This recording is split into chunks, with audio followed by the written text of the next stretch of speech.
right, guys, we have one of the most anticipated matches. All right, so today we're going to deep dive into something that's been debated, I think, since like forever. Oh, yeah. Bruce Lee versus the Juge. Gordon Ryan. Yeah. This is like the ultimate what if, right? It is.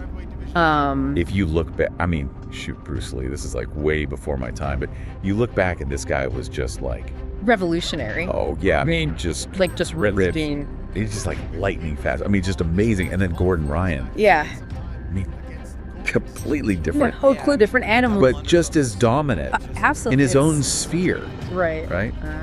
So we've got this analysis we're going to take a look at that kind of breaks down their styles and tries to, like, predict who would win in this ultimate showdown. Yeah, and I think it's really interesting because you're talking about, like, Bruce Lee's speed and his striking and his adaptability. Right. And then you have Gordon Ryan, who's really the king of grappling and ground fighting. Right. So it's like, how did those two things even... Yeah, it's like striking versus grappling. Which one... Yeah, who wins, right? Is going to win out in the end. Right. And is it a foregone conclusion or is there, like, some nuance there? Yeah, and the source even mentions that, like, Bruce Lee's lack of focus on ground fighting. Right. You know, in comparison to, like, modern fighters, could be a weakness. Yeah, and I think it's important to remember, you know, Bruce Lee's time grappling wasn't as emphasized. It was a different era of it was a different era. Martial arts, for sure. And, you know, obviously Bruce Lee was all about adapting, right? Like, be like water. That was his whole philosophy. Be like water, yeah. So could he adapt to someone like Gordon Ryan? I mean, that's what makes it so interesting to think about. Yeah, could he use those principles of Jeet Kune Do to counter Ryan's grappling? And I mean, we've all seen it in like MMA fights and stuff like that, where people who are amazing strikers, the minute the fight goes to the ground, they're like fish out of water. And it's just like game over, you know? Yeah. And so that's kind of what makes this matchup so compelling, is like, would that happen to Bruce Lee, or is he so adaptable that he'd be able to figure out a way? Yeah, and remember, Jeet Kune Do does incorporate it did. elements of grappling and throws. It wasn't just striking, it was not just striking, a blend of things. Exactly. But, I mean, let's be real here. Gordon Ryan is... I mean, he's an absolute monster. Yeah, I mean, the source was talking about his size, his strength, his mastery of BJJ. Yeah. I mean, they basically make it sound like once he gets you in his grip, it's game over. Yeah. You don't want to get heel hooked by Gordon Ryan, that's for sure. No. Yeah. It's funny because I'm not even like a huge MMA fan. I dabble, I watch some of the big fights. Sure. But man, I saw that clip of him heel hooking. Oh, yeah. That one dude, I can't remember who it was. It was like, oh my God. Yeah, it's brutal. And the guy was like tapping before. Yeah, they know it's coming. He even like had it fully sunk in. It was insane. You can see it in their eyes. They know.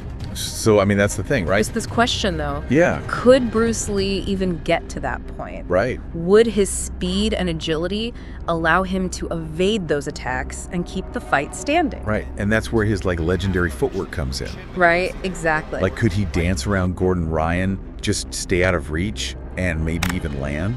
Like, pop him with a 1-inch punch? Yeah. Those 1-inch punches. I mean, those are legendary. You see the videos of that. It's like, how is that even possible, you know? Right. So, I mean, is that his best bet?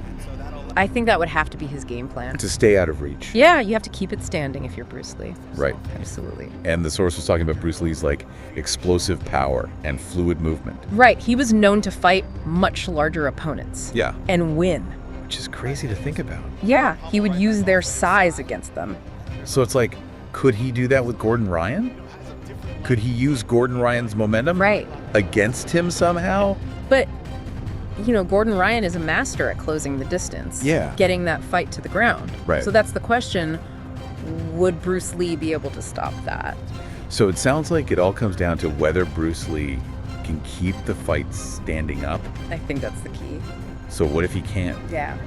Like, what if he manages to avoid those takedowns? Like, could he land a clean strike? And would that be enough to win? I mean, a well-placed strike from Bruce Lee could definitely change the fight. Yeah. I mean, we've seen it. Especially early on. Yeah. If he could catch Gordon Ryan off guard. Because, I mean, the source does ultimately conclude that Gordon Ryan would probably win. Yeah, just based on his grappling dominance. Right. It makes sense. But it is hypothetical. Totally. Because there's just so many variables. You never know. You never know. But, man, I think that's what I love about these kind of conversations. It really makes you think about the evolution of martial arts. Yeah, absolutely. Like, could a striker with Bruce Lee's speed and precision figure out ways to counter these modern grappling techniques? Right. It really highlights how these fighting styles constantly evolve. Yeah. You know, and you have to adapt to the new challenges. Totally. But yeah, I mean, I think it says a lot about Bruce Lee that we're even still having this debate, you know? That people still think that he would stand a chance. Right. Against somebody like that. But, like, I mean, his speed, his striking, his adaptability, he'd be a formidable opponent in any era. That's for sure. Yeah. So, yeah, I mean, it's a tough one to call. For sure. But fun to think about. Absolutely. All right. Thanks for joining me on this deep dive today. Of course, anytime. It's been a pleasure. Likewise. And we'll catch you all on the next one.